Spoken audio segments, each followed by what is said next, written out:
let me give you a little preview here. We're about to get started. I'm going to make a statement, and then Roberta Roper, then the Collinses, then my buddy Larry Esho, and then State's Attorney Scott Schellenberger, and State's Attorney Bob Harvey. After that, we're going to have all of the victims come up to the front, and if you have a photograph of your loved one, please hold it. We will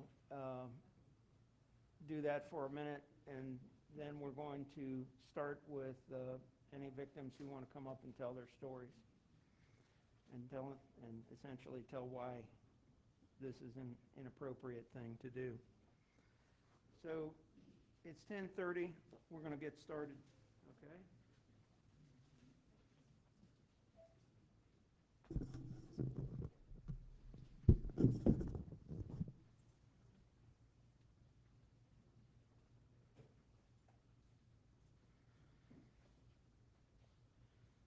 Good morning. Good morning. My name is Kurt Wolfgang. I am the Executive Director of the Maryland Crime Victims Resource Center, and I'm proud and honored to be one of its founding members as well. There's a movement afoot. Its goal is to release from prison convicted murderers, rapists, child molesters, and the like. It's called Second Look, and it is billed to be an opportunity of releasing those convicted of our highest offenses. After someone is sentenced to a life or a long term of years and they've served 15 of those years, they may demand reconsideration of their sentence. Like most theories involving criminal justice matters, this movement shows a deep insensitivity or a deliberate blind eye toward a community who should be at least near the center of the subject, and that is the victims of violent crime. Most normal people desire to never set foot in a courthouse. This is true of average people, but also of criminals and of victims. For the victims of violent crime, each time they must attend a related event traumatizes them, even re-victimizes them. For many, they feel caught in a time loop, each time reliving perhaps the worst experience of their lives. The trend in recent years is that they must attend more painful events and more often. There's little, if any, finality that comes from a criminal conviction in modern America. There are endless motions and hearings to which convicted violent offenders resort to revisit their case or to diminish their sentence.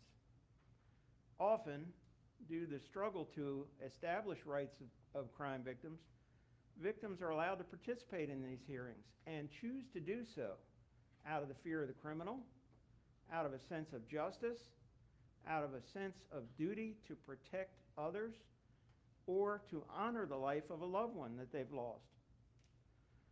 The victim has little choice but to enter back into that time loop. If they fail to do so, their voice and views will surely be overlooked by a system that is still more oriented toward the rights of the convicted criminal than to the rights of those who may have had their lives permanently ravaged by heinous and outrageous acts. There is a horrific lack of moral symmetry where an inordinately light sentence is received in exchange for permanent devastation or even ruin of someone's psyche, as in the case of a rape or a sexual offense. This asymmetry becomes more visible when there's a murder, or a horrific murder, or a torture murder, or a murder motivated by hatred, or a mass murder. From the perspective of the proponents of these second look laws, it's cruel and unusual treatment to youthful offenders to lock them up for long periods of time, even at least without reviewing whether they have reformed their behavior. Today, the subject of this press conference is a proposal to Maryland's highest court to give two kinds of mandatory looks back. The proposal includes any perpetrator who was younger than 25 at the time of their crime. But this proposal also goes to the next level. Those who were not youthful but are now over 60 and who have served more than 15 years would be allowed to demand a mandatory resentencing hearing. In a fair world, the victims of these horrific crimes should never again have to fight to keep the person in prison who violated them or their loved ones.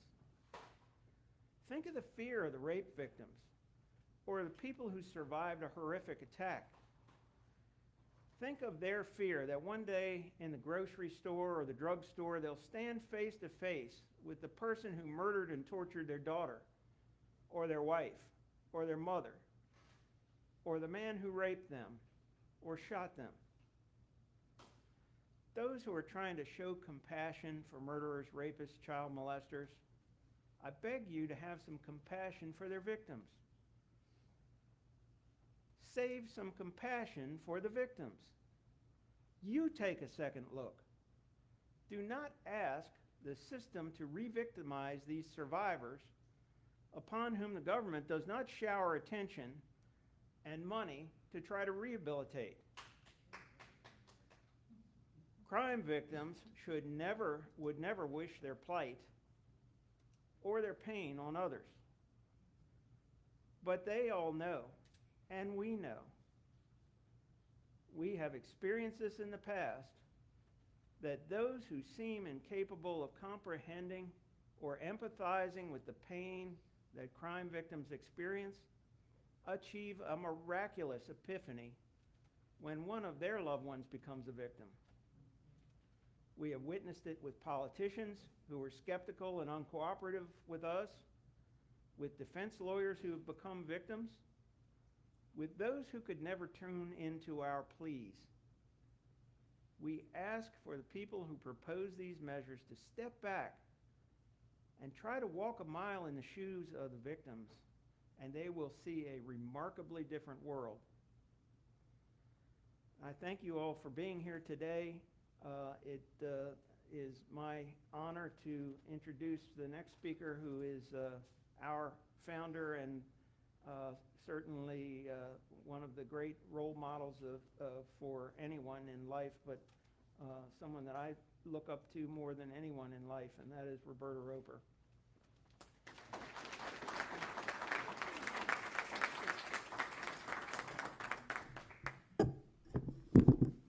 Good morning, and thank you all for joining us today. The Maryland Crime Victims Resource Center is here to be a voice for crime victims and survivors. You heard our Executive Director, Kurt Wolfgang, explain the history and the consequences of this proposed rule change, and we are here strongly to oppose that. As he explained, if the proposal is approved, a convicted criminal, a criminal who has been convicted of the most serious violent crime, would have the right to demand a resentencing that could result in a reduction in sentence or their actual release. This would be determined not by the original judge, but by a judge who didn't know the full facts of the case. As Mr. Wolfgang told you, my husband Vince and I are the founders of this statewide nonprofit organization. It was originally created as the Stephanie Roper Committee and Foundation, and for the first 20 years I was the executive director. Over the past 39 years, the now Maryland Crime Victims Resource Center has established a distinguished history of service and support to crime victims and survivors. We have successfully lobbied for the passage and the enactment of more than 100 state laws providing rights and services to crime victims, including a state constitutional amendment and truth in sentencing. Some of the many crime victims and families that we've been privileged to serve are here today because we cannot remain silent on this very important issue. I want to be clear This is not about retribution. This is about justice.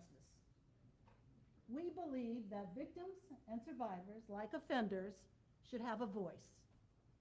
They deserve fairness and justice. Unfortunately, if this new rule is approved, it would re-traumatize victims and their families. It would violate their sense of trust and truth in sentencing, and it would deny them any sense of finality in their case. They would have to endure potentially many, many future resentencing hearings. We want the public to be aware of this. That's why we're here today. Because this proposed change, if approved, would affect any one of us. I ask you to listen to the news, pick up a newspaper, consider the epidemic of crime in our world today. Any one of us, any one of the public hearing this press conference could become a victim of crime. Please stand with us. Thank you.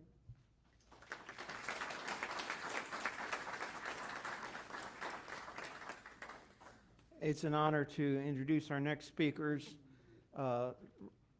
Richard and Ms. Dawn Collins, who are fairly well known in our community and have unfortunately been the victim of a horrific crime as well.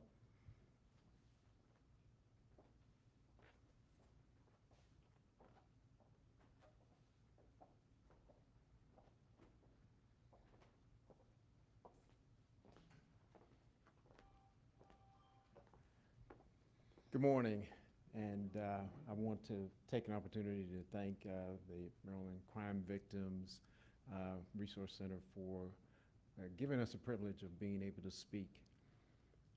The recent, proposal for this rule change brought us to the point that we knew we needed to say something and express ourselves as being the parents of a victim of violent crime. And I echo the words of Ms. Roper that too often the criminal justice system listens for the concerns of the perpetrator, but rarely, if ever, do they hear from the victims. So we're here just to reinforce and restate the fact that we think it's important that in any ruling that's made as far as sentencing or change in sentencing, the victim's voice needs to be considered and given equal weight in any decision that's made. And for that reason, we stand here in support of this repeal or to present resistance to this ruling, because it re-victimizes us and it re-victimizes all of those members that have loved ones who are injured. Violent crime is seemingly an epidemic in this country right now, and giving more rise to allowing the perpetrators of this crime to demand what their sentence should be is just wrong on the surface. And we're adamantly opposed to that, and we'll do everything we can to speak out against that. I want to echo everything that my husband said. I live with the pain of knowing that Lieutenant Collins is no longer here. Every judge should hear our story. And again, hear me. I'm a mother with a broken heart that can never be fixed. Hear what has been taken away from me and our family. Thank you.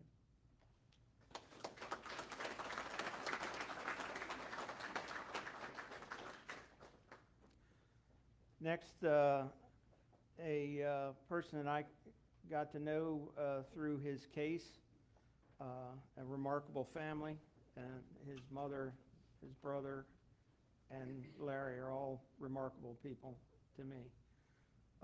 I'm going to let Larry tell his story. If he misses something, leaves something out, I'll help him with it. But other than that, let me introduce to you Larry Esho.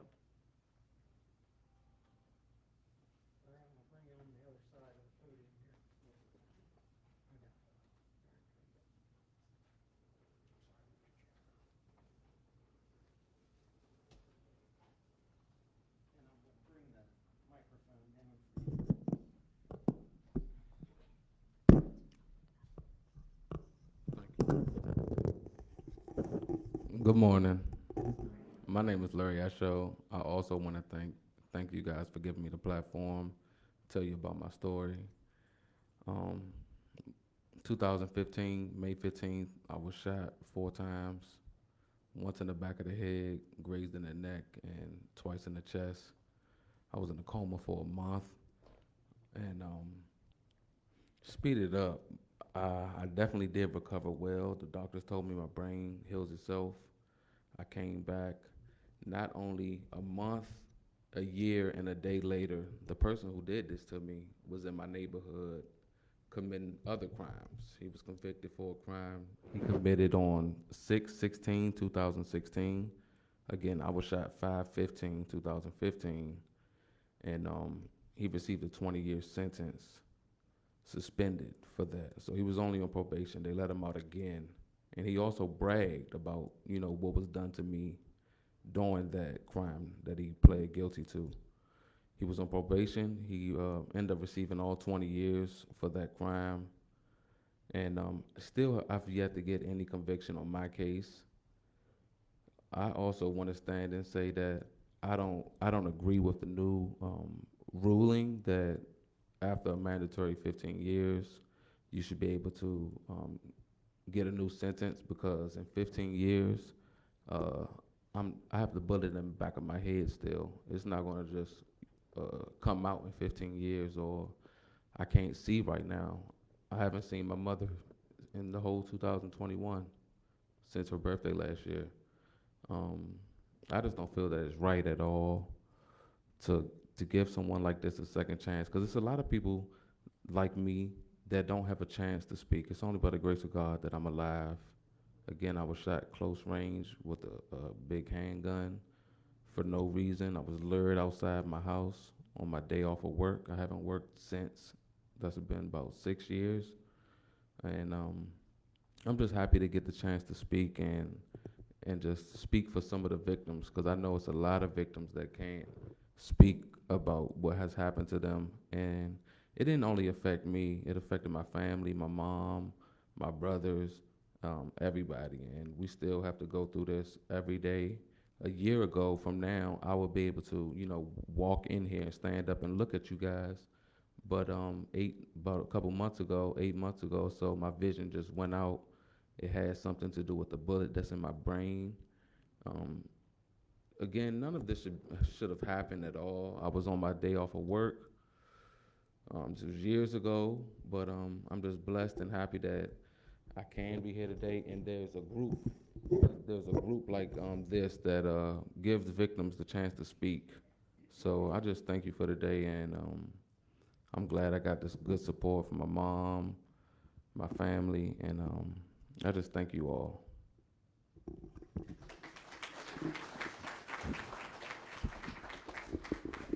Let me just fill in a couple of things about Larry and his situation.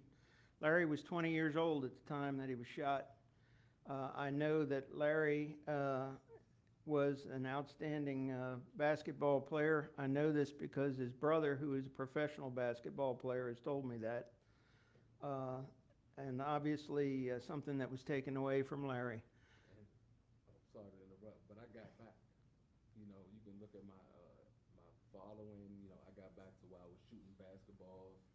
I was back in the gym. I can't run because I was shot. My mobility, equilibrium is off. Right. But I got back to the point where I was playing sports. I can shoot threes. I can, shoot the basketball. I was in the gym. I was back to where I was working out. And it's funny, I was actually able to even use a car. Like, my vision was getting back, my mobility. When I went to court to see him, there's 2 mistrials, I was able to look at him in those shackles, and he couldn't look at me. But now I won't even get to see that because I'm, it's pitch black. Larry is now completely blind. We hope that's not forever, but you don't, no one knows. At the time he was shot, he was planning to go to school to be a nurse, and was already accepted to school to be a nurse. And so our organization intends to do what we can to help Larry in any way, and we're working on a few plans right now. Hopefully, we'll have some success and some announcements in the future about what we can do to help Larry.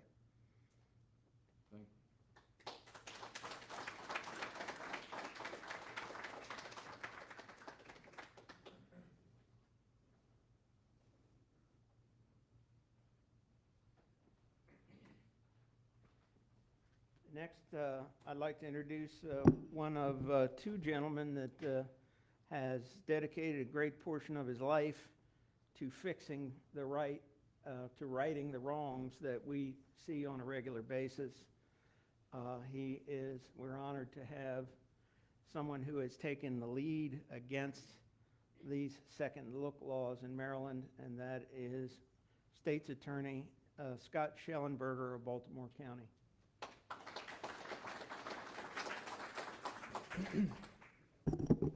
Good morning. Doesn't happen very often to hear a politician say, wow, I have nothing more to say. I am humbled to be here today. Every one of you has a more important story and voice to talk than I do. But I'm going to try and fill you in on a couple things that I think are important to know. So on Monday at 1 o'clock, the Court of Appeals will consider a change to Maryland Rule 4345. That rule has had a 5-year cap on the ability for a judge to modify a sentence since 2004. That cap came about because of public outcry, when judges were very quietly and surreptitiously changing sentences 10, 15, 20 years later. Thank goodness for folks like Ms. Roper, who are able to get in the Maryland Declaration of Rights, a right of victims to be notified of all hearings, which means that when all these hearings come up, you all will get notice. And that's a very important thing, and for that, we're deeply indebted to Ms. Roper. It's not just Monday at 1 o'clock that's the problem.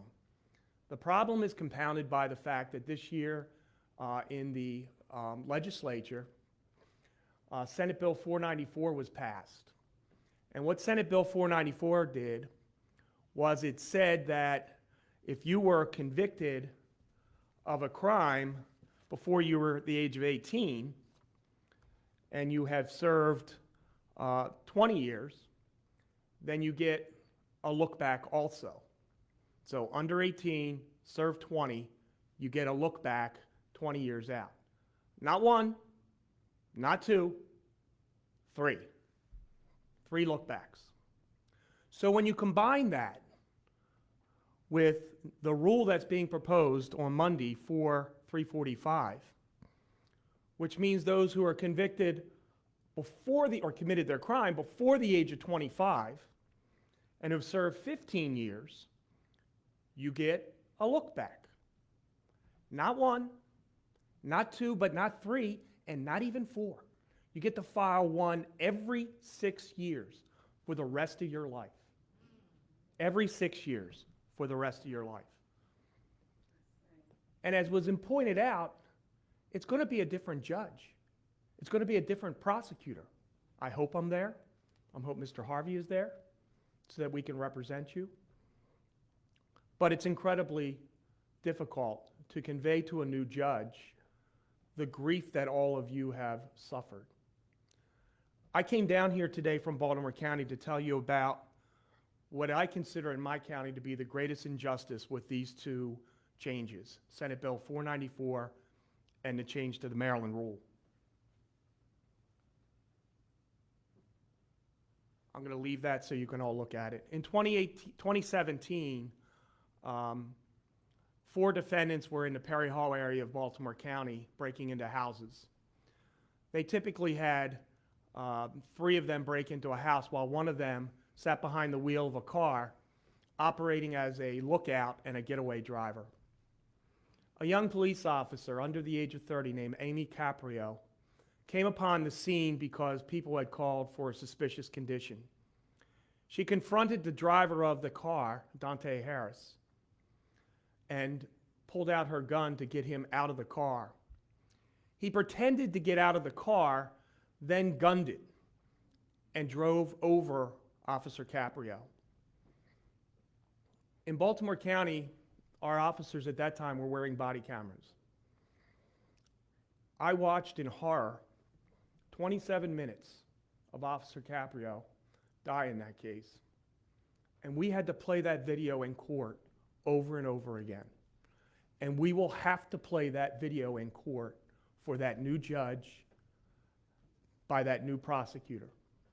And at every one of these hearings, Amy Caprio's parents, and in the future, sisters, have the right to be there, and unfortunately we'll have to witness that again. If this rule passes on Monday, this will be the life of the Caprio family coming up. In 2033, there will be 4 parole hearings that have already been around for decades. And that's what the system is supposed to be, just a parole hearing. In 2033, with this new rule, there will now be 4 modification hearings. In 2038, because of the new statute, 494, there will be 4 modification hearings. In 2039, because of the new rule, 4 more modification hearings. In 2041, because of the new law, there will be 4 more modification hearings. In 2044, because of the new law, I gave people the benefit of the doubt, and I assumed that the 3 people who got 30 years, the ones who were doing the burglary, not the lifer who drove the car, have been released. And so the Caprio family will be spared with only 1 modification hearing. And in 2045, 1 more hearing. That ain't right. That is just not right. And that's not how you all deserve to be treated in this state. So I can tell you that on Monday at 1 o'clock, I've been told I am the first witness in opposition to 4345, and I will continue to fight with all of my might to stop this new rule from coming into effect. I fought against the statute, and I lost. But I will do everything I can to make sure that you are heard on Monday. Thank you so much.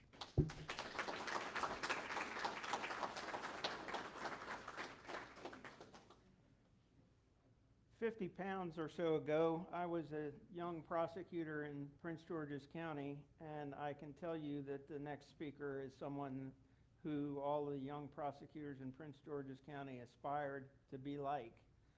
And that person is now the state's attorney for Calvert County, and our next guest, Bob Harvey.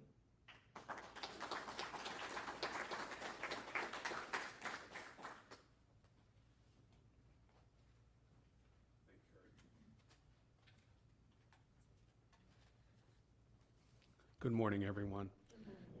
I can't tell you what a privilege it is to be here this morning and what a moving experience this has been for me. The proposed rule amendment pending before the Court of Appeals is an affront, in my opinion, to crime victims across the state. Victims deserve finality. The public has a right to know that sentences have meaning and are not just a bunch of numbers written on a chalkboard to be erased overnight. No one disputes the fact that rehabilitation may occur, note I say may occur in prison, and that it should be given some weight in determining when a prisoner should be released. But this is the function of the Parole Commission. The Maryland Parole Commission is in the best position to review an inmate's institutional history, to determine whether he or she has been rehabilitated, and to make release determinations after hearing from victims and victims' families. A judge who has no familiarity with the case and only a passing familiarity with the defendant is not in a position to make these determinations. And that is why I, along with many if not all, of the prosecutors across the state of Maryland oppose this proposed rule amendment to Maryland Rule 4345. And on a personal note, I have at least 8 or 9 individuals that during my career as a prosecutor I have put in prison for life and more than life. At least 2 of them committed a horrendous murder of 5 people right up the road here in Landover.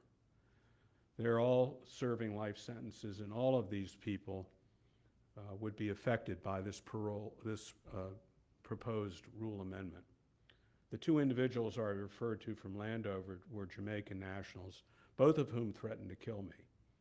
So I have a personal stake in seeing that this rule does not pass. I hope people are listening. I hope your voices are heard. I will do everything I can, and my office will do everything it can to make sure that victims have the right to be heard in this state. Thank you.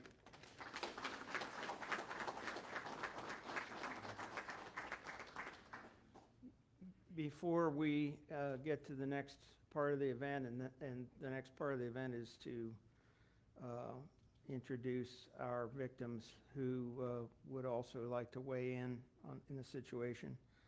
I wanted to show you, it took a couple of, 10 hours probably so far, to show you who's going to benefit from this. Other than the people who are the proponents of this, who's going to be happy about this? And forgive me for the poor graphics. We were going to try to put this on the screen, and we can't do it. Who gets a second look under this law? So let's start with Haddon Clark. Haddon Clark, who murdered 23-year-old Laura Hoteling, and then murdered 6-year-old Michelle Dorr. And I considered whether to tell you the gory details. I will not. I'm sorry, but I have to tell you that he did unspeakable acts to these people. He's admitted to the murder of a dozen other women. He will be eligible next year for a review under this rule change.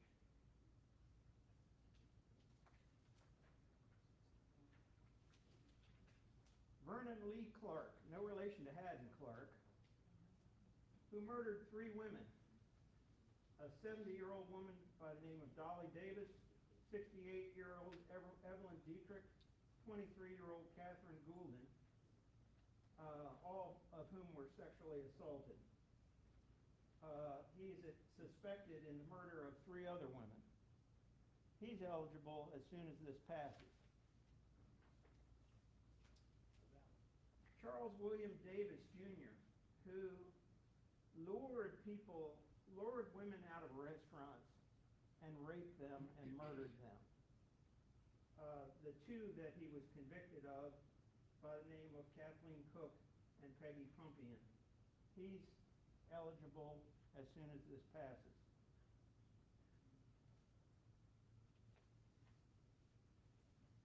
This is one that I know Mr. Schellenberger refers to. Anthony Grandison. Anthony was a drug dealer, and the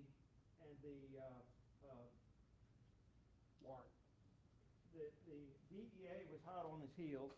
They were ready to prosecute him. I think he had federal charges pending. He had charges somewhere. Was it federal? Yeah. Okay. So he hires his buddy to murder the witnesses and murdered these 2 innocent people. These were not drug-related people. Susan Kennedy, age 19, and Scott Piekowitz, age 27, who happened to, their fault in life was having to work at the hotel where he had his stash. And so they were murdered before they could testify. Mr. Grandison received the death penalty, and of course never got the death penalty because Maryland repealed the death penalty before he was executed. Heath William Birch, who murdered an elderly couple here in Prince George's County in a home invasion. Murdered Robert and Cleo Davis, I believe in Capitol Heights, ages 70 and 77, sentenced to death, and also didn't receive, and he'll be immediately eligible. Vernon Lee Evans was the hitman that Anthony Grandison hired to murder the witnesses against him. He also received the death sentence. He'll be immediately eligible. Raymond Hopewell, 5 murders in Baltimore City, all elderly women who he raped. Sentenced to life without parole. He'll be immediately eligible. And one that perhaps is one of the most notorious in Maryland history, Jerry Lee Beatty, who murdered Roberta Roper's daughter, who tortured her, beat her, and raped and sodomized her. He'll be immediately eligible.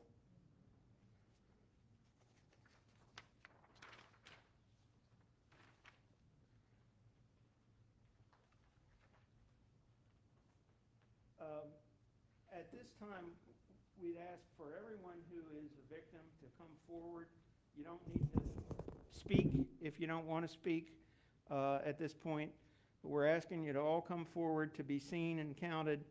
And if you have a photograph of your loved one, please bring it with you or hold it or pick it up off the table and hold it so that we can show the world that you are here.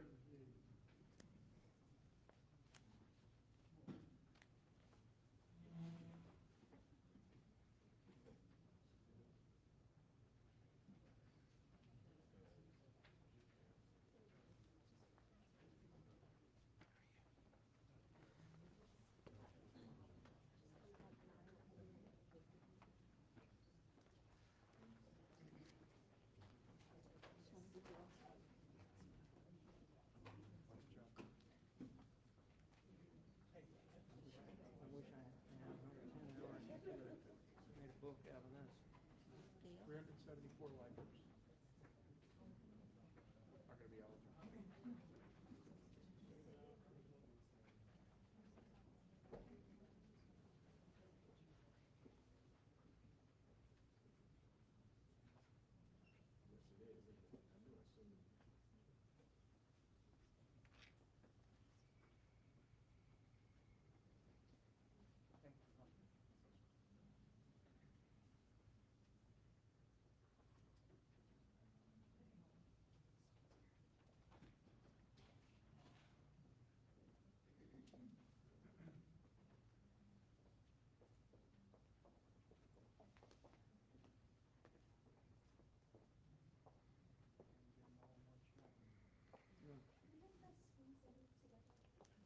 Squeeze it. Squeeze in.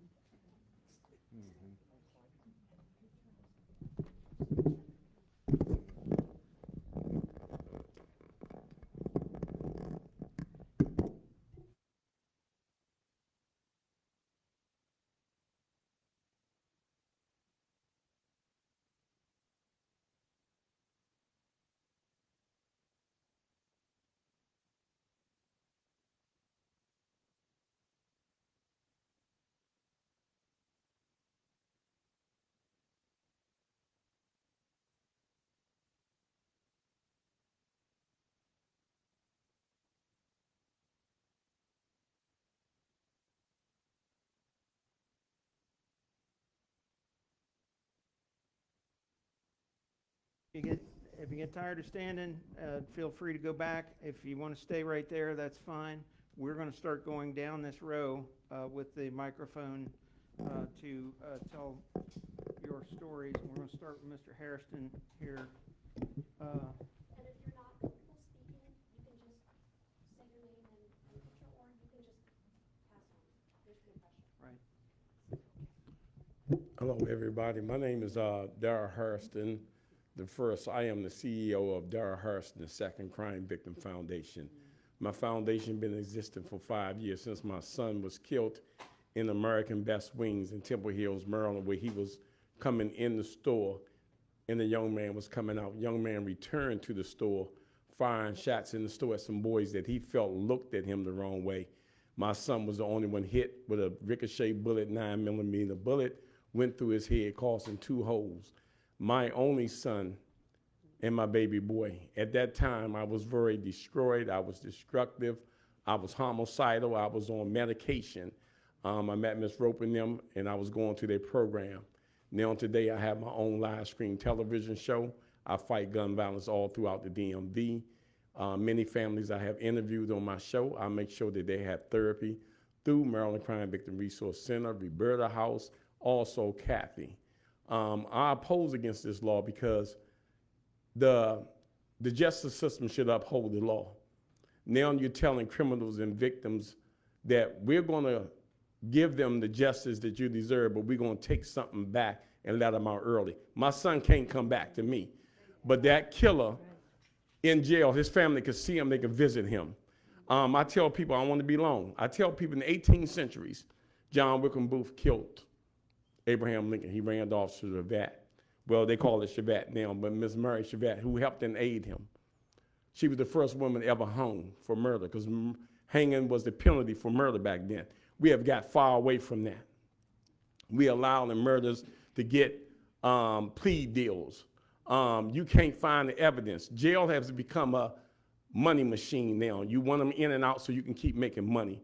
I feel that I am very threatened by this, because for me to walk across my son killer as a victim or any other victim up here, what is your action to this when you see them? How would you oppose? So now everyone who sees this law come out can understand that the justice system no longer helps us no more. It destroys us. Anytime you want to continue, that courtroom, when I went to court, that guy's family treated us as though we done something wrong to them. But you allow this guy who had criminal records, drug charges, gun charges to keep coming back out. Either our system need to change, or as victims, what do? Do we organize and come together to take justice in our own hand? Do we become vigilante to go forth and make sure that justice is done for other people, because our system is failing us to do what they need to do? So I oppose against that. I will continue to oppose against it.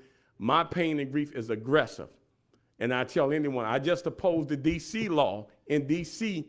several months ago downtown about the same law they was doing here. And I've been down there and I go anywhere else. And I'm truly sorry for anyone standing here, you're lost, because I know what it feels like to see your child on a life support machine saying goodbye with 2 bullets in his head, because the 2 holes in his head, because the bullet went through his head. And we got to go through this again. I didn't even want to see the video. And they showed the video on TV, on the news. And everybody else had to see it. Now, I'm sorry, y'all.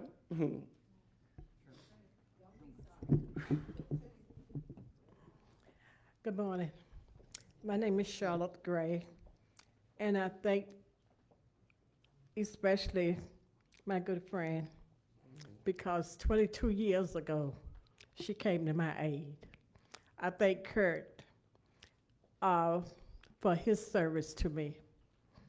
I'm already a victim of this new law, although mine took place in D.C. 22 years ago, my son was shot and killed. 14 years later, 2 guys was convicted of his killing. During the sentencing, they both admitted that they killed him, and they said it was because they thought he was somebody else. At the age of 29, the father of 4 children, life was snuffed out, but nothing, just riding in his car, and the person they wanted had a car like his. Last year in D.C., one of those killers who confessed to the crime of his sinners was set free. He was in jail because he was on a drug conviction. The judge decided in August of 2020 that he had served enough time in jail for that drug conviction. And so she ended that conviction, and then she turned around And though his sentence had begun for my son's murder, 51 days is all he paid for that crime. He now works for the DC mayor's office. Now you tell me something isn't fishy there. The second killer has now requested compassionate release. He's in jail for 3 different murders, including my son. To date, the judge has not ruled on his request, even though it's been almost 3 months now. We wonder, why is it taking so long? But as of this morning, there was still no ruling. I am, as the gentleman said, I've been through all the emotions, the madness. My son worked at Washington Hospital Center, and a group of doctors were getting ready to send him to school because they saw potential of a doctor. We lost all of that. His youngest daughter, born after his death, never got to see him. His oldest daughter upset because her daddy didn't get to walk her down the aisle when she got married. We've had to go through all of this with his children, and even now with he now has 7 grandchildren. But I am ready, and God forgive me. There's a judge in DC by the name of Judge Becker. She's a new judge, and she's letting go anybody that come across her desk. That woman don't know how close I came after Kurt and I failed to get him put back in prison. There are so emotions that run through me that wanted to take life into my own hands. My son has no voice but mine. He existed, and now I'm ready for somebody else to pay for his life. As the man said, these killers can go back to their families after serving just short periods of time. My son can't come back to me. As much as I need him, he can't come back to me. And I stand, even though mine happened in DC, I stand with every person here in Maryland because I live in Maryland. My son lived in Maryland. He went to school in Maryland. And I stand with each one of you to say I would do whatever I can to stop this from happening in the county in which I love, in the state in which I love. Thank you.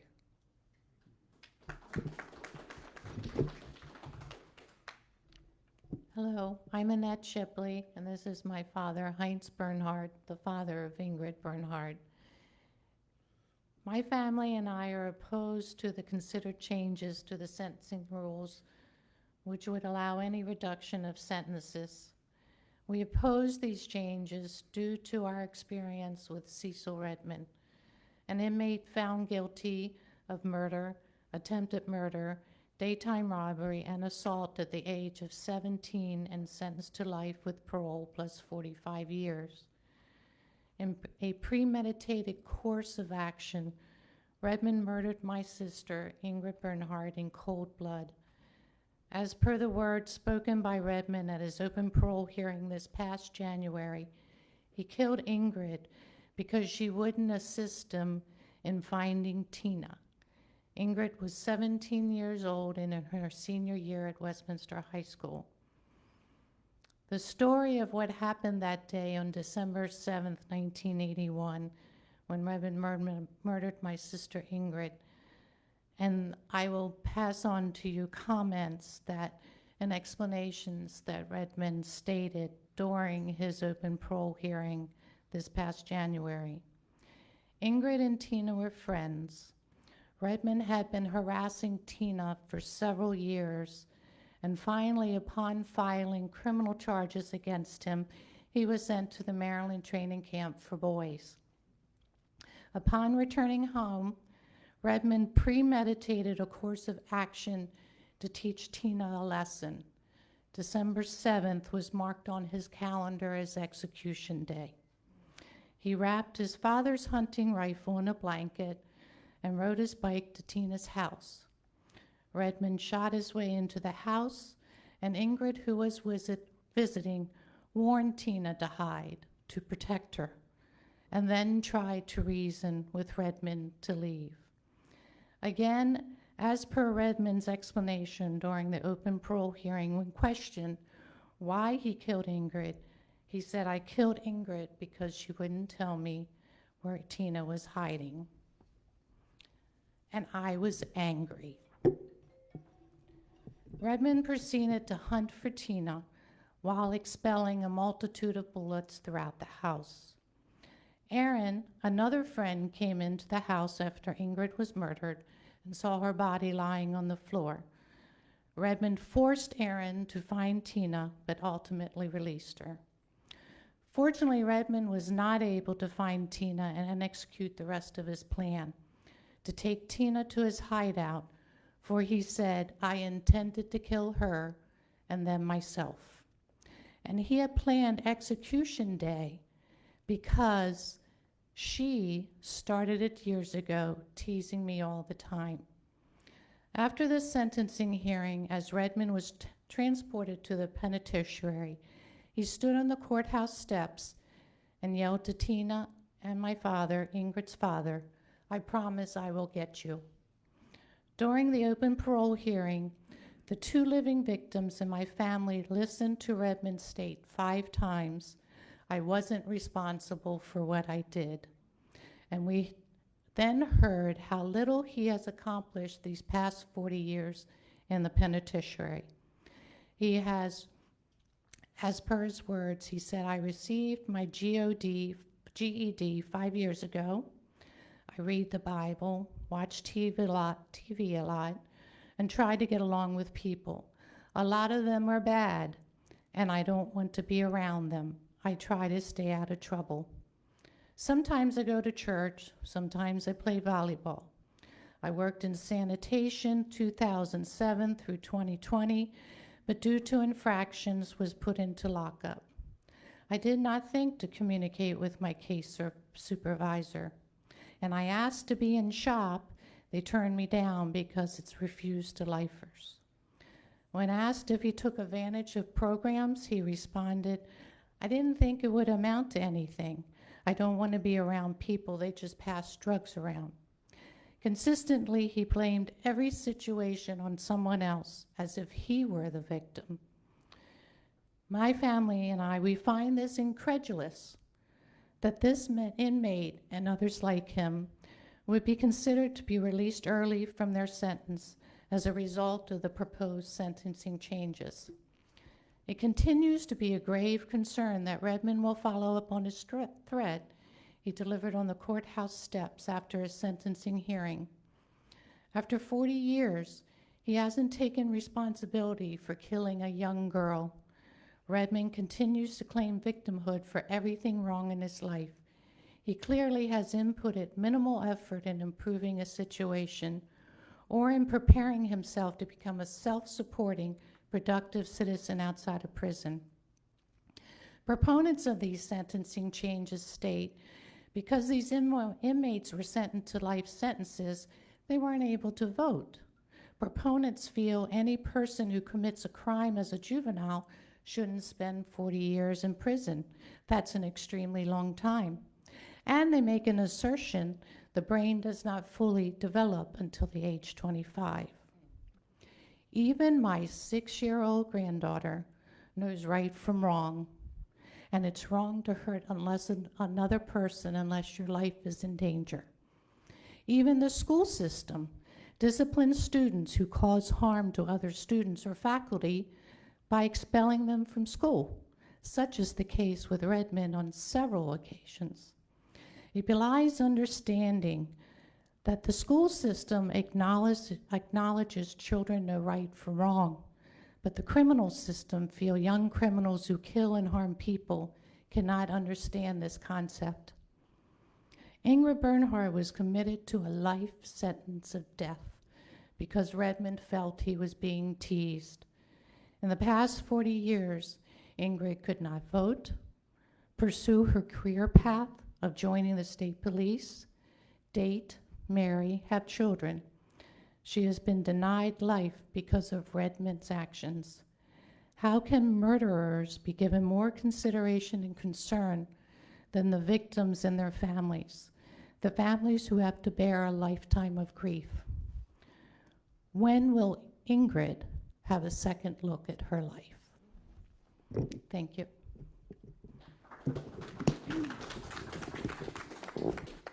Hi, I'm Angie Fulton. My brother Steve Slayman was murdered in Washington County, Maryland. I feel like I'm the only representative from there today, I believe. Whereas my case, or my brother's case, seems insignificant to the ones that I've just heard, as well as the other ones that have been spoke about today. But I just wanted to share my story, considering I'm from a little bit further away. I just wanted to share my statement that I sent to the committee on this rule change. And then I just wanted to share another quick statement. I won't take much of your time. I would like to introduce myself. I'm Angela Fulton Slayman. My brother was a victim of a violent crime, something of which, if it was tried today, could very well have been tried as a hate crime. The person that killed my brother was 17 at the time he committed the crime. On the night of the crime, at a local restaurant with other friends, my brother was introduced to a busboy, David Glamet Appleby. This odd introduction would later result in the death of my brother, Steve Slayman, at the hands of Mr. Appleby. My brother was on his way somewhere later that evening and spotted Mr. Appleby walking along and recognized him as someone he had met earlier, and because my brother was naive and thought he was someone to trust. Being a good person, my brother stopped and asked him if he needed a ride. Mr. Appleby replied yes and was taxied to his home near Boonesboro. There was an exchange of phone numbers in case he ever needed a ride again due to Mr. Appleby not having a car, and that got the ball rolling for a heinous turn of events. The next morning, roughly around 10:30, my mom said that my brother left the house long before he needed to go to work. All that he uttered when closing the door was, "I'll be back in a little while." He would never return. At 2:30 on July 27, 1994, I received a call from my frantic mother at my place of work. She was crying and saying that someone had just called her from Thurmont, Maryland, and wanted to know if Steve had a burgundy Chevrolet. She went to explain that someone had dumped photo albums in her trash can, and at the same time, they had picked up her son. I immediately started calling my brother's cell phone mounted in the cars back in 1994. The first time I called it, someone said hello and hung up. The second time I called it, the person said hello, and I asked, "Where's my brother?" Then they started hitting and kicking the phone from what it sounded like from my end. Later, when he was arrested, he admitted to kicking and hitting the receiver on the dash to break it. He went on from picking up someone else to spending the measly $16 he had taken from my brother's pocket to rolling my brother's car because he was speeding and trying to sell a gun to another person at an apartment he had stopped at with his new passenger, who had no idea what had happened until he tried to sell the handgun. All of this transpired throughout the day on July 27, 1994. All of this happened because he thought my brother was gay. He said my brother had made a pass at him the night he gave David a ride and dropped him off. David decided he wanted what my brother had, money, car, etc., so he shot him. My mom and dad sat home that day waiting and hoping for a call or a sign that my brother was okay. My younger sister and I spent most of the afternoon driving to places that my brother Steve liked to go, hoping that someone had seen or heard from him. When our luck of locating him failed, we headed home. At approximately midnight, we got word that someone had been taken into custody. At roughly 3 a.m., 2 officers, family friends, from the Maryland State Police came to deliver the news. Warren Stephen Slayman was shot 3 times, found deceased in a culvert on Cleveland Town Road in Boonesboro, Maryland. The guy that committed the crime was given a life sentence plus 15 for use of a handgun. My brother's sentence, eternity. Tell me how any judge can sleep at night knowing that if they were to change Rule 4345, that victims and families of victims will have to relive those traumatic events again and again. Let me ask you, how many of you, wanting to change the amendment, have lost a loved one to a violent crime? I speak for myself, my deceased father, my nursing home bound mother, and my younger sister, as well as others who can't because they no longer are living, or those who won't because they feel their voice won't be heard. When I say changing something that has worked for this long need not be changed due to the emotional and psychological damage that will have on each and every one of us. It took me years to convince my own children they had nothing to worry about. Nothing good can come of a change like this. Why would you victimize us all over? Why? I don't agree that a person 17 years old doesn't know that killing a person is wrong and irreversible. Maybe their brains aren't fully developed, but why are they able to drive a car or potentially vote or buy alcohol when they're 21? If they are capable of doing these things and making choices, whether right or wrong, they can face the sentences handed to them if they commit a violent crime. Are we as a society going to keep catering to violence? Are we going to force the honest and good people to have to arm themselves to feel protected? But no, wait, I almost forgot where I live. I live in Maryland. Getting out from behind your desk, put your pens down and hear the victims, not just listen. You can listen all day, but never really hear what needs to be heard. I personally won't back down. My brother was murdered for $16 in a car because this guy thought my brother was gay. This is something that I can never forget nor forgive. If you want to change something, change the laws that make people not want to go to jail. Take away their liberties like it used to be, no luxuries. Please, I urge you to really read and reflect on each and every letter that all of us, I'm sure, have sent. Talk to us. Ask us how it affects us. Stop catering to criminals because most, if given the chance, will do it again. Don't make the victims and their families have to rally a protest to make you see how much this will affect us. But believe me, if it has to come to that, I will lead them. I do not want my family victimized all over again.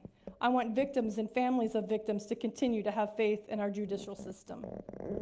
And just real quickly, something small I wrote. My decision to attend today had changed several times, and I finally decided that it must happen. I am here on behalf of my family in memory and honor of my late brother, Warren Stephen Slayman.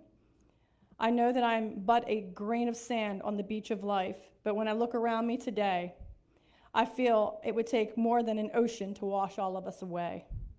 Change is mostly a welcome thing in our lives, but when the change that is proposed that we are all here against is something that must not take place. I felt like I was on a hill all alone when I was told that the rule 4345 was set to be challenged and possibly changed. I thought a lot about what it meant to me, and what it means to me is, if it is voted on and passes, my life and many others will change as well, and not for the better. See, for years after we lost my brother, I noticed how much people tiptoe around you and whisper behind your back about what has happened. But what really needs to happen is that we need not be bolder and less afraid, and to speak about the memories of our loved ones, to be vivid and uncensored on how they died and how it has affected us. If some are lucky, they only ever have to deal with it once and done with it. But for others, the system keeps dredging already muddy water so that the clear and precise justice does not prevail. Say the words murder, rape, and torture, and anything else that makes you cringe with fear, and then think about it. Not just about it happening to someone else, as I find and my family did for years. Think about it like it was hit first base in your home. Think outside your comfort zone on how I and the rest of the victims and the families of the statewide feel every day that we think that there is a possibility that criminals that have terrorized our lives get a second chance, or if you will, a second lease on life. What about the dead? When is their chance to tell the story? When do they get a fair trial for whatever their sentence was? I'll answer that for you. Never. We are their voices, and we want to be heard once and for all.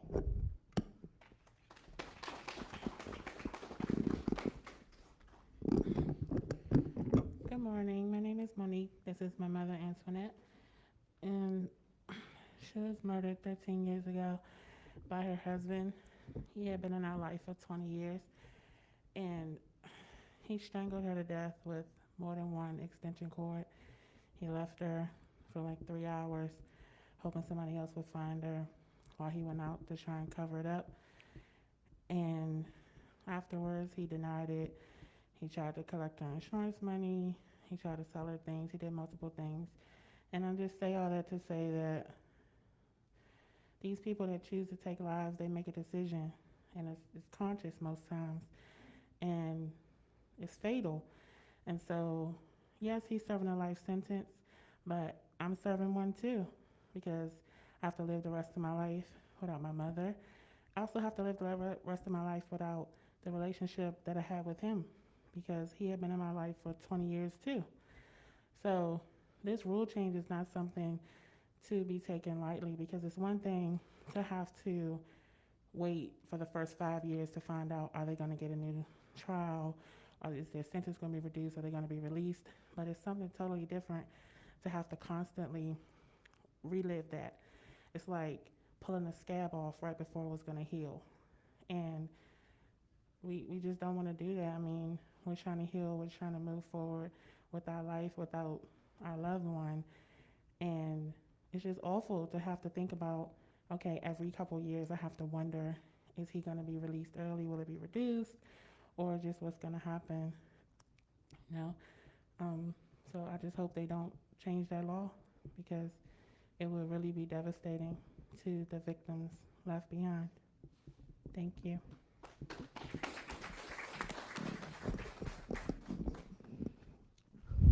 Hello, this is Crystal Anderson. She was my firstborn, and my firstborn, my oldest daughter. She went missing July the 27th, 2011, and January the 2nd, a hiker found her remains in Perth State Park. The two defendants, or killers, if you will, are behind bars. One is serving 60 years. The other one just recently had a parole hearing, which I attended virtually in February. And I honestly thank God and the parole commissioners that they did not release him. As a matter of fact, the last words was, for the safety of our community and the public, you will remain behind bars. So I thank God for the many blessings that he has given me, as I pray that they continue to stay behind bars. And I'm just going to continue to pray that these new laws don't take effect. And if they do, I'm going to be there. And I'm going to be there, if God willing, till I'm 80, 90, or 100. But you will be behind bars. Thank you. Good morning. I am Tina Esho, the mother of Larry Esho, who was a victim of gun violence, senseless gun violence. The person who shot my son with a .45 4 times in broad daylight is in prison right now, serving 30 years on unrelated charges. He was about 20-something years old when he committed this act. It was intentional. My son was lured out of his home and shot in front of my house that I worked so hard to move into a good neighborhood to raise my 6 sons, 6 children, 5 sons, and this is my youngest son. So I stand here with other victims. People that didn't make it don't have a voice. Their families are left to grieve. But in some instances like this, whatever Larry goes through, I'm there to go through it with him. And it's just as painful, you know. So I just stand here with the rest of you guys. I sympathize with you all. I empathize with you all. And I definitely oppose this new thing. Their minds are, you get your right and wrong in your formative years. If you're able to serve your country, smoke, do this, that, and the other, then you should be able to be accountable for your actions. I think they get worse in there, they don't get better. Releasing them, they're gonna revert to the same old thing. And I just beg you guys to oppose this new rule. We're gonna walk you over this way to speak now because we're getting problem with the light from the projector. So you all come over this way. I got it. Go ahead. There you go. Thank you. Come on over this way.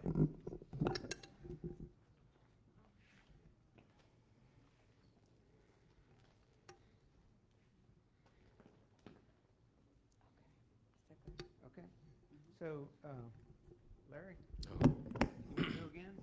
Yeah, quickly. One thing that got me through all of this is just like hearing some of these testimonies, is that the victim did not survive. So the fact that I'm alive today, it got me through. It gets me through just being in the hospital. I was in the hospital I was in a coma for a month. I didn't even know I was shot. When I woke up from the coma, I couldn't talk. I used my fingers. I knew everything I wanted to say. My brain worked perfectly fine. I used my fingers to write on my mom's hand the letter Y. I was in the hospital, and when she told me I was shot 4 times, I just began to cry, and I couldn't believe it. But I was happy at the same time that I was alive, because as you see on this stage, it's a lot of victims who are not alive and who can't speak. So that definitely got me through got me through coming out of this. And I try not to complain, because I know it could have been much worse. Easily could have been much worse. And before the guy who did this was convicted, or he hasn't been convicted yet, my brother actually ran into him at work. And I can only imagine how that must feel to see the person who is accused of, trying to kill your brother. This is the same that can possibly happen years later, when he gets a chance for new sentencing.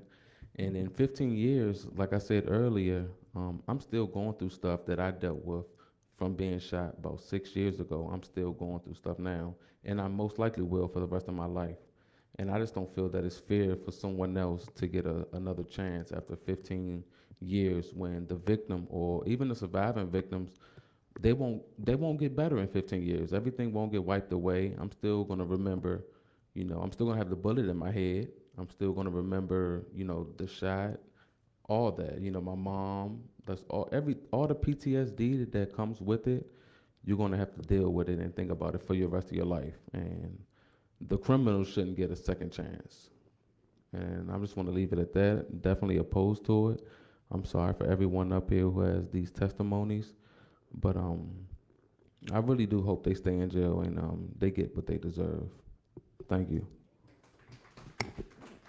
I just want to add again to Larry's story that the reason he's here, other than he thanks God, and I agree with that, but talk about a mother-son bond. He was saved from bleeding to death by his mother, who is an ICU nurse.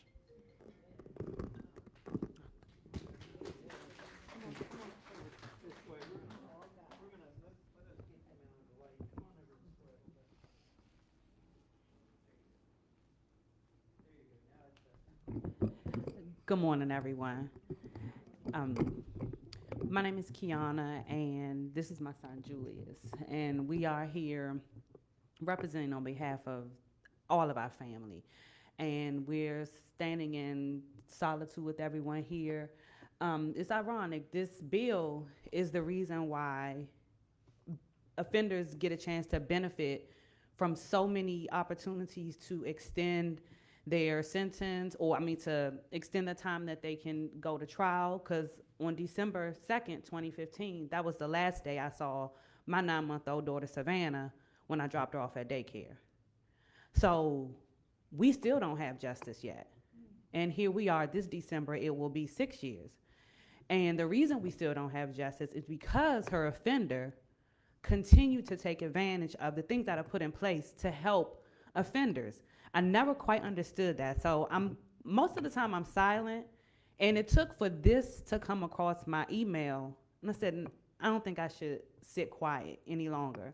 And I emailed Sandra and I said, I think I'm gonna come, because it's really mind-boggling to me that there are so many things in place to support or to give consideration for offenders, and the victims are left quiet.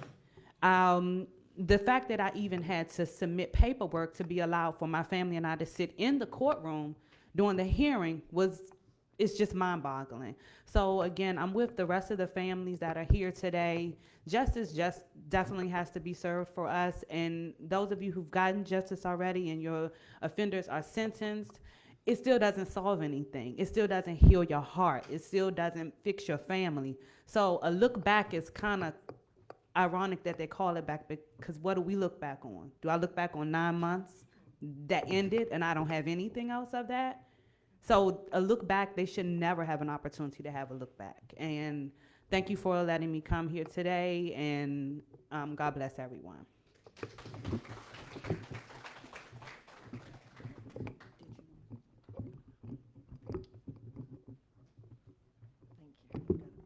Yeah. Wait, can you hold it for one more second? Thank you. I can't get it. Yeah,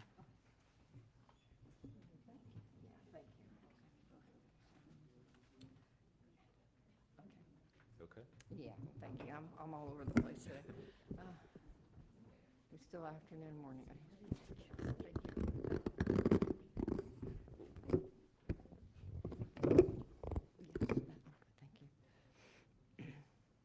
It's still morning, so good morning, everybody. My name is Gail Seaton. I'm here to talk about my daughter, Stacy Seaton, and what we went through in the criminal justice system. If things had gone the way they should have, we probably would have 5 people that are still incarcerated waiting for their hearing. So before I read to you what I was planning to, and I just want to explain to you the beginning of what happened when Stacy was found, because that sort of set the tone for everything else. Stacy was murdered at 1:57 on June 1st, and June's a bad month because she was murdered in June. We laid her to rest in June, and unfortunately in 2005, Father's Day was on her birthday, June 19th. So my husband, it's a bad month for him. But I show everybody her picture because if you can see, she's fairly pale. And the reason is because she was born and I had skin cancer from a malignant melanoma, and she had seen what I had gone through later in life, and so she avoided the sun like the plague. And I'm sharing this with you because when I showed up at the scene, I said, "What's wrong? What happened?" And they said, she's dead. And I said, "Okay, I can see that. What did she die from, do you think?" They said, "Drugs." I said, "Okay, what makes you so sure it was drugs?" And they said, "See how pale she is." And I said, so I explained about my medical history. And then I said, "So what about the blood in her mouth?" "Well, her jaw's locked. We can't explain the blood." I said, "What about the blood on the back of her head?" And again, they said it was from the fall on the grass. So my older daughter, who was a combat trained medic in the Army, she went with me. We went to the ER. I had asked the EMTs, I said, "I know you don't think this is a crime, but please treat her as such until it's ruled otherwise." They dropped a flip-flop, putting her into the vehicle, even though we said, "You dropped a flip-flop."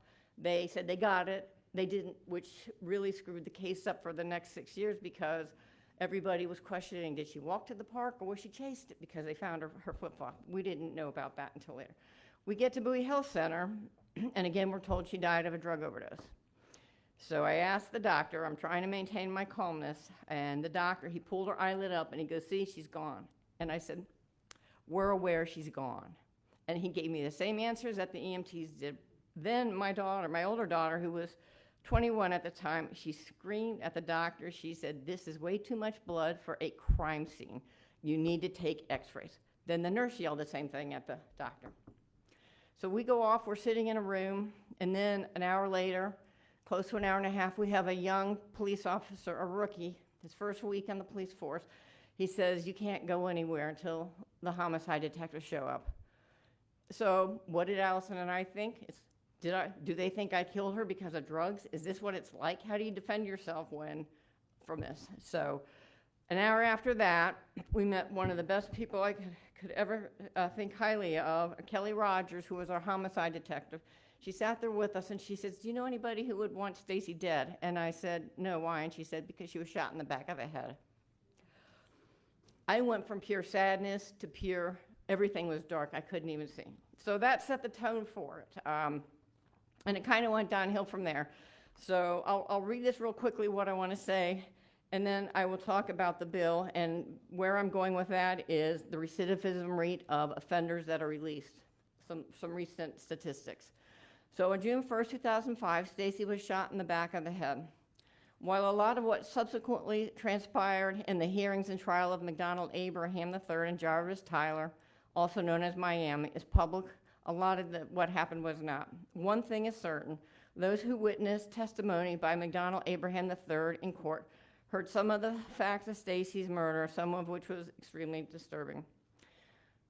McDonald Abraham III, also known as Deuce, was still trying to paint himself as having a minor role throughout the 7.5 years he served time. Most of that time was because it was a minimum mandatory for legal use of a handgun. He served 5 years for that and 2.5 years for Stacy's murder. By the way, in Maryland, there is no minimum mandatory for second-degree murder. So we're still dealing with that. He maintained throughout his trial and his parole hearing that he would never shoot anybody, he would just pay for it. We didn't understand that until several years ago when I went through a criminal justice course and found out that solicitation for murder was a misdemeanor in Maryland. So in his mind, he forced this young man that he actually selected to shoot our daughter. He found somebody he said was weak, needed money, needed drugs. He said he was hungry. So when he selected Jarvis Tyler, who's like 5'6" and 120 pounds, to McDonald Abraham III, 6'2", 240 pounds, McDonald Abraham also testified that the shooter tried to back out twice. And he told him, "You're not going to get the drugs until after it's done, and if you don't do it, I'll kill you too." And he was released after 7.5 years. So why did he minimize his role in paying for the death? Because we didn't find out until later that he only paid for it. Throughout his 7.5 years, he maintained he didn't know Stacy Seaton, even though he stalked her. He came to my house looking for her. I wrote down every detail about him. He says he didn't know her, he just knew who she was. I have 4 different phone numbers from him on my cell phones. He still didn't know who she was. It wasn't until the parole hearing, which he was denied, which took a while, which he was denied, when the commissioners asked him, they said, "If you're saying you don't know Stacy Seaton?" He goes, "That's right, I didn't know her. She was a friend of a friend of a friend." So they hold up a picture of they said, "You're engaged, right?" And they said, "Is this your fiance?" And he goes, "Yes." And they said, "Well, if you don't know Stacy Seaton, can you tell us why this young lady looks exactly like Stacy?" And he sat there and he said no. He then put in for a sentence reconsideration. We waited 2.5 years to find out that it was denied. We had been told it was going to be denied, but I don't put faith in anything until I see it in writing. And for that 2.5 years, we didn't go anywhere. I canceled 3 classes I had enrolled in. I canceled 4 marathons that I was going to run in and put a lot of money into, because you don't want to not show up in court, because some of the judges, and I've heard it from one of the judges we had, you must not be, that concerned if you're not going to show up in court. So it's extremely disruptive in life. It's extremely disruptive. And I don't think that this law is a good law. It's just, not only do they not take victims into consideration, which is horrible, because we live it every day. We live it every day, every night, and we will for the rest of our lives. The Department of Justice published, through the Bureau of Justice Statistics, they published a report in May of 2018, and there may be a more current one, that said 44%, approximately 50%, but that year it was 44% of all offenders recidivate in the first year. Think of how many of these people released that think that it's not their fault they were behind bars are going to stay out of trouble. I don't see it happening. So please, everybody, please encourage your legislators to do the right thing, put themselves in somebody else's shoes. They don't want to be in our shoes. This is not a good place to be. Thank you for your time.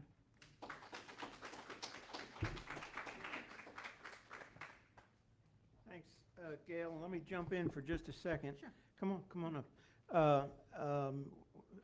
This is being streamed live on Facebook, and actually some of the news stations are watching it on Facebook as well. So don't feel like we've lost all the news. We haven't. But somebody wrote in a question from Facebook and said, how do we be heard on this? And we were unaware until today. Mr. Schellenberger let us know that the Court of Appeals does allow people to speak at this hearing on Monday. It's a Zoom hearing. We checked it out. You have to call the Court of Appeals. The phone number is 410-260-1500. And we'll post that on our Facebook page and website and that sort of thing.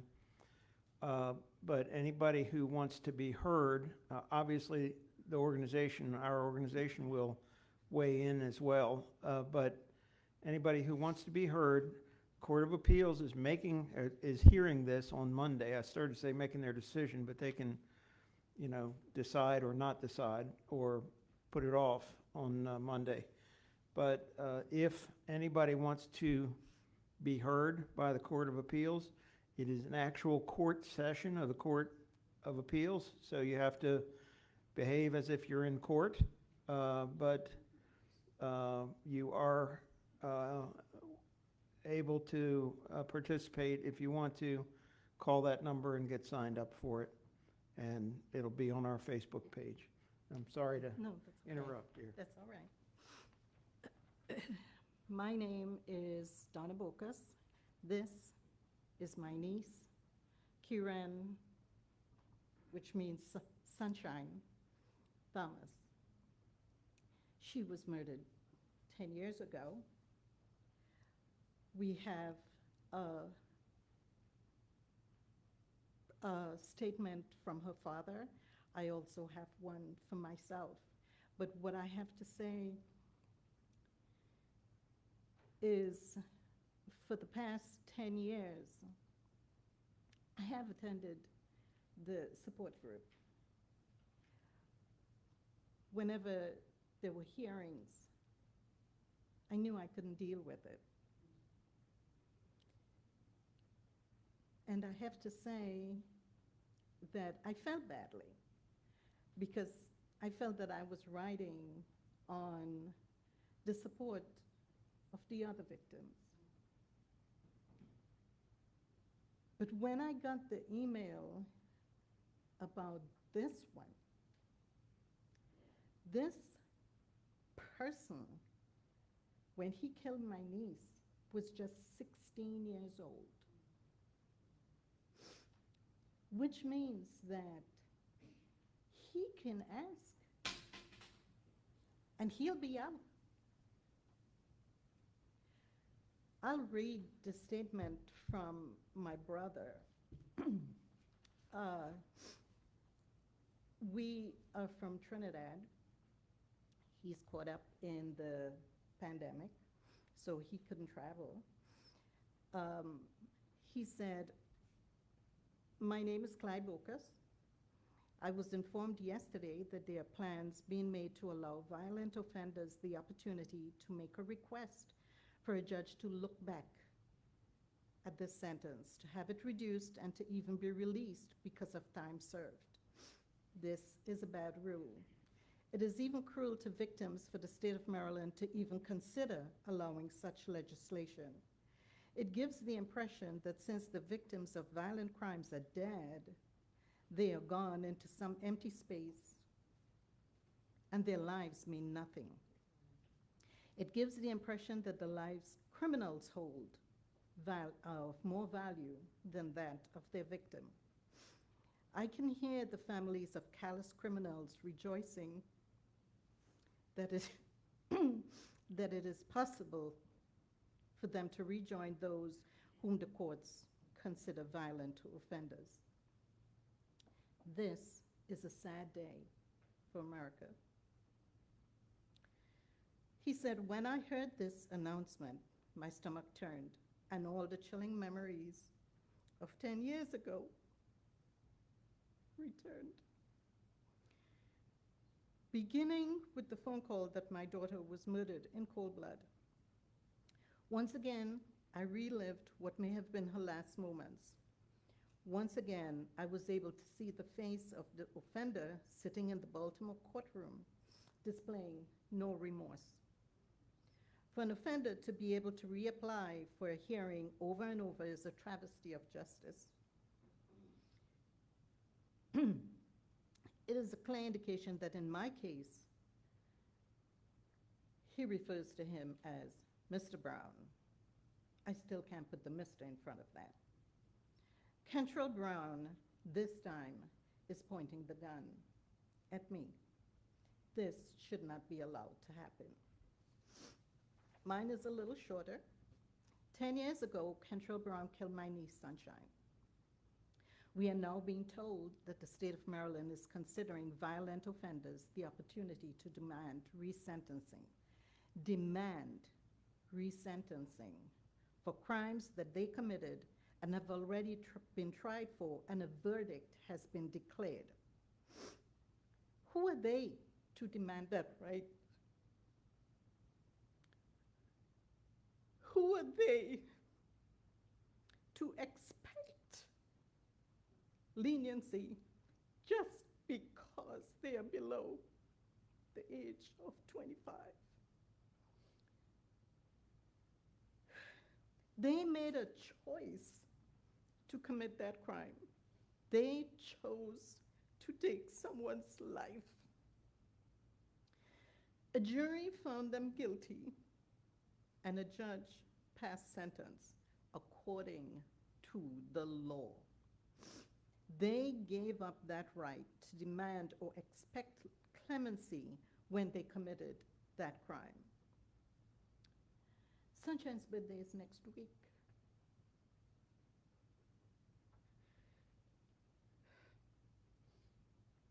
It continues to be difficult to realize that we no longer have her around for the family, for special occasions. I have her wedding dress that I am still unable to get rid of because all I see is her. Cantrell Brown will be out enjoying time with his family while our family continues to try to make it through special occasions without Sunshine. This is unconscionable and a true travesty of justice. Thank you.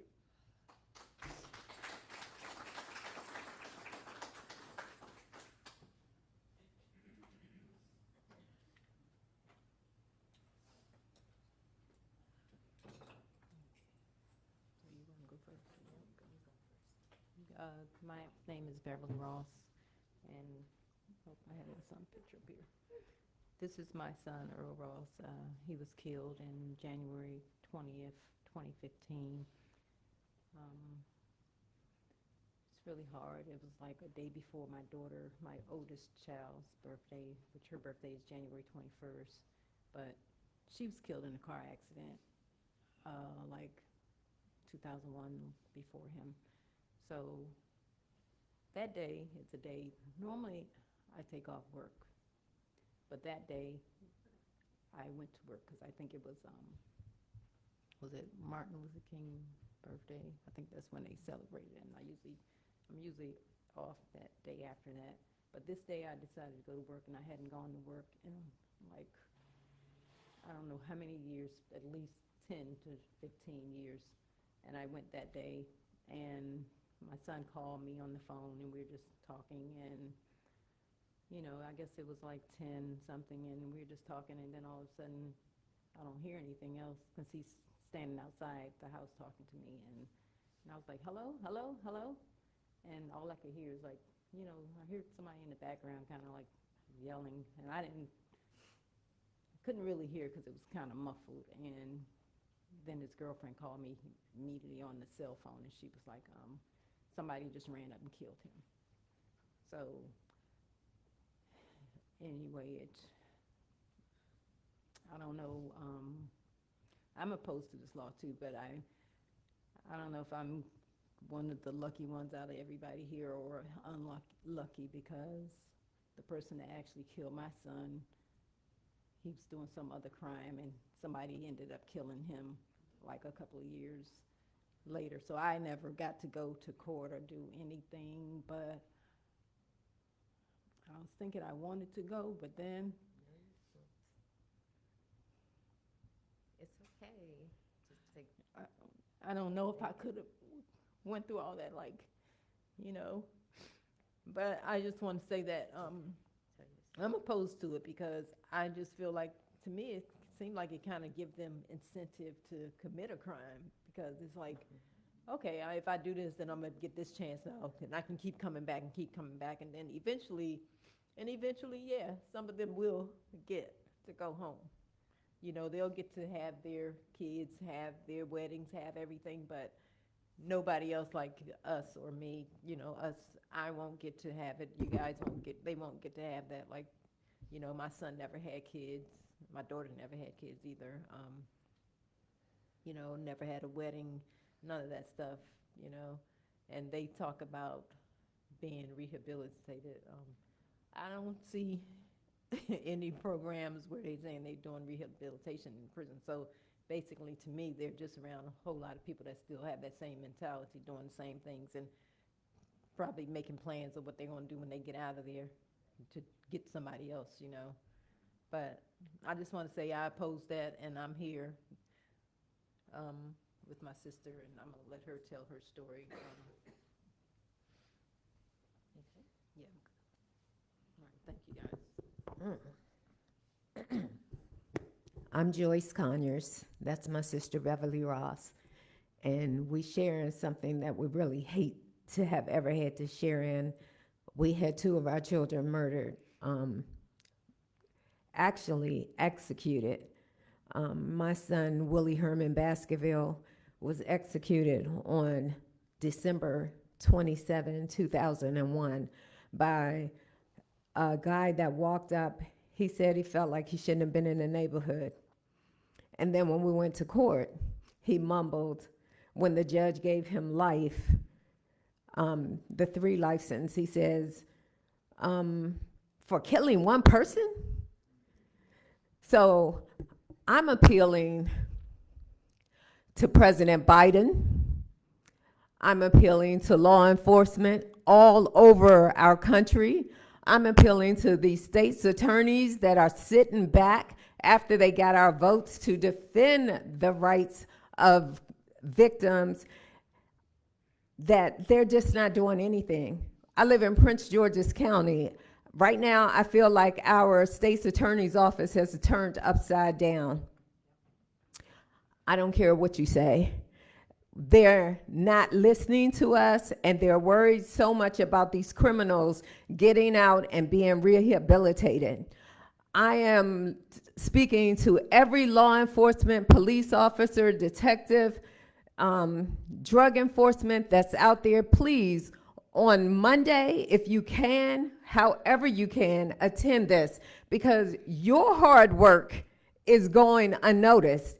With all of these new laws coming into place saying that we're going to continue to give them time after time, chance after chance, this means that you're not going to be with your families. On the case of my son, the police officers and detectives spent numerous hours. They spent a month and a half chasing this guy from Maryland to Atlanta, where his family hid him, only for him to come back and try to degrade our police team, our police officers, our law enforcement, our detectives, while what? Now our state's attorney can't even back them, making sure that they get what they need. I'm out here so our law enforcement can survive, so they can get what they need to continue to put these criminals behind bars and not feel sympathy or empathy for them to get out and continue committing other crimes. You're 18 years old and you're raping two-year-old and 6-year-old children, but yet you want sympathy from us to continue every 2 to 3 years for you to come out and say, I need another chance because I got rehabilitated. How did you get rehabilitated? Rehabilitated on what? You're murdering people, kids, raping them because you bumped into the back of their car, burning their kids up, their families, their loved ones. And you're saying that, oh, I spent a few years in jail and so now I'm good, so I can come back out and do it to the next person. And I'm telling every single state's attorney here and not here, every news media outlet, hopefully you are listening and that you are reporting things like this. I'm tired of hearing these criminals being publicized in the news when we are still back here suffering. You have 1 or 2 criminals out there that's killing 50 people at one time. That's 50 families. That's 50 tragedies multiplied over and over again. I am sick of hearing it. To our Governor Hogan, I'm asking you, please feel my heart and the hearts of all the other thousands of people that could be standing here behind me, but because of the devastation that they cannot get through for whatever reason, they're not here. I'm asking, I'm pleading with you, do not let this law, this Maryland Rule 4345 survive. Kill it now. I had to go through 3 trials or 3 whatever it is going to court. Then because of something like this, the guy was given another chance. After almost 15 years, he comes out and can't even remember my child's name. The person, the victim. Well, I can't go out to the cemetery and say, Willie, baby, just give me a hug just for one moment. I feel that it's not only unfair, but it's disgraceful to every victim, every law enforcement, every court. And I hope that the White House is listening to this, because if it starts getting approved locally, state, it's going to go federal. And nobody's child or loved one is excused. And thank you for your time.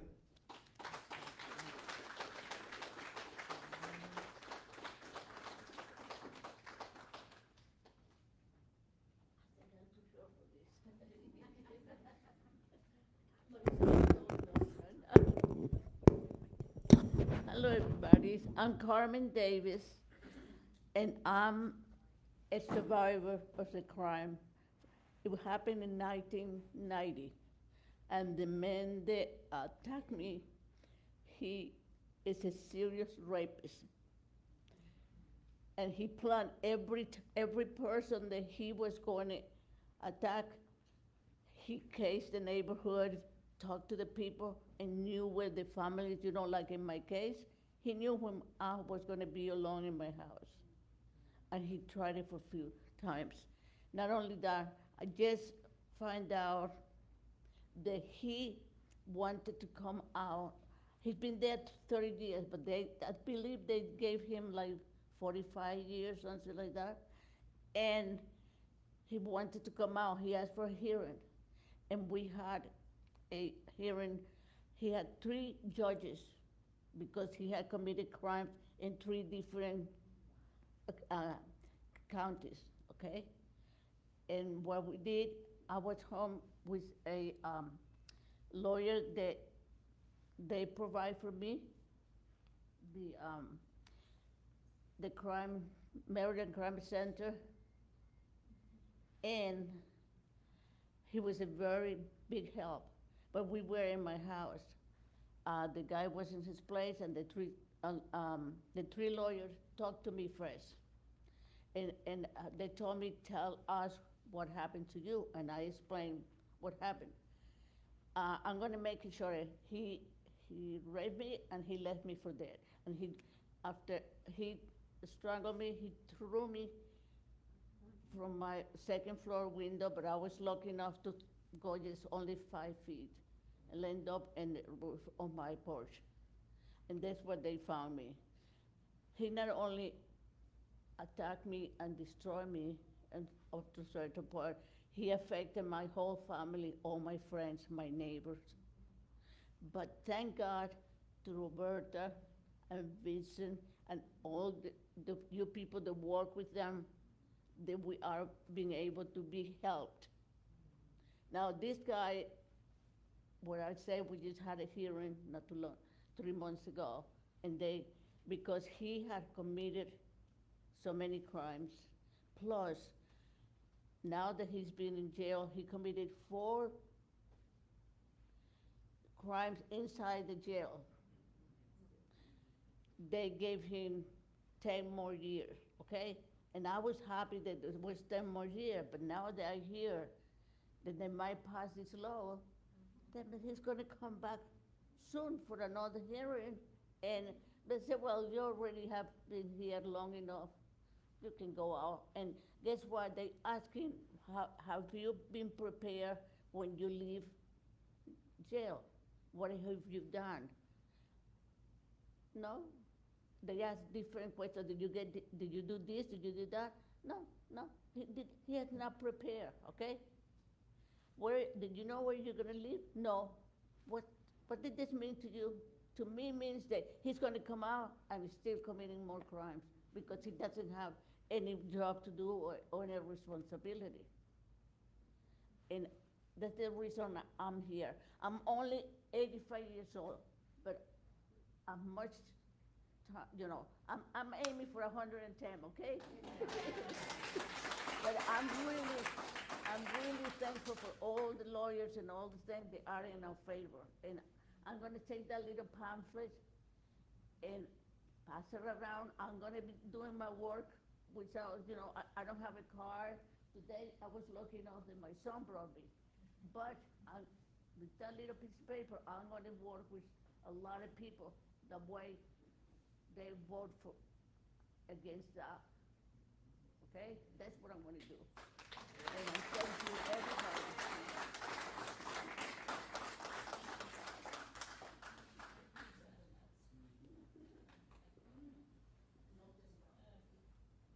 Thank you so much. A couple of things I just want to say in closing, and the first one is thank you to our friends in FOP Lodge 89 who provided this wonderful venue to us free of charge. Our organization is 40 years old, and this is not the first time we've done things with FOP 89. And in my recollection, anytime we ask for anything, they give it to us. No questions asked, and we appreciate that. We appreciate the relationship we've had for a long time, and thank you to all the members as well.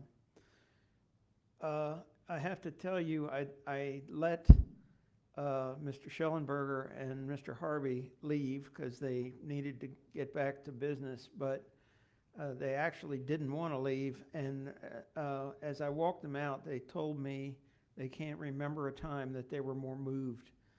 And these are people who have heard these stories throughout their career. And yet, often, of course, when they're hearing the stories, they're focusing on convicting the individual rather than a setting like we have here today. And they were just extraordinarily moved. One other thing I want to do is repeat the phone number that we got for anyone who is listening who wants their voice to be heard to the Maryland Court of Appeals on an individual basis. The clerk's office phone number is 410-260-1500. And evidently it is open to the public to sign up to speak. Just to make sure you understand, they will be having a session of the Court of Appeals. And so proper order and decorum are necessary. It will be a Zoom meeting, and that's how this will be done. I see. Okay. So you dial that number and ask for Suzanne Johnson, and Suzanne Johnson is in charge of the list of people to speak. And our organization will have someone who also is going to speak on behalf of our organization, but it's open to the public to do. This is not like a normal court case that they're having. This is sort of an unusual situation where they do and will hear from members of the public. So that's your opportunity to do that. For the rest of you who listened to this today, I thank you. We thank you for your continued support for our organization. We are a nonprofit organization. We've been in business for 40 years. Our job is to help the victims, and we take great pride in it. And it is an honor to serve the victims. We will continue to do our very best to do that, and we thank you for your help and support in doing that.